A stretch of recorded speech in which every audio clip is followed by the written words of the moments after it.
আসসালামু আলাইকুম সুপ্রিয় দর্শক, আজকে চলে আসলাম বাংলাদেশের সবচেয়ে বড় ঐতিহাসিক ঢাকা গাবতলীর গরু হাটে। আপনারা জানেন গাবতলীর হাটে বাংলাদেশের সবচেয়ে বড় বড় গরুগুলো বিক্রি করার জন্য আনা হয়। প্রতি বছরের মতো এবারও গাবতলীর হাটে অসংখ্য বড় বড় গরু আনা হয়েছে।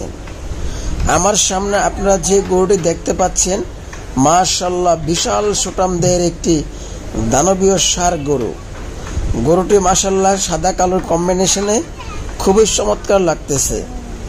গরুটি আনা হয়েছে সুনামগঞ্জ থেকে। ওজন ধারণা করা হয়েছে 25 থেকে 30 মনের মতো। দাম চাওয়া হচ্ছে 18 লক্ষ টাকা। গরুর মালিক পক্ষের সাথে কথা বলে জানতে পারলাম গরুটি নাকি এখন পর্যন্ত 11 লক্ষ টাকা দাম উঠেছে। বিক্রেতা বলছে 14 লক্ষ টাকা হলে বিক্রি করবে। আপনারা যারা বড় সাইজের গরু কিনতে চান তাহলে গাবতলী হাটে চলে আসতে পারেন।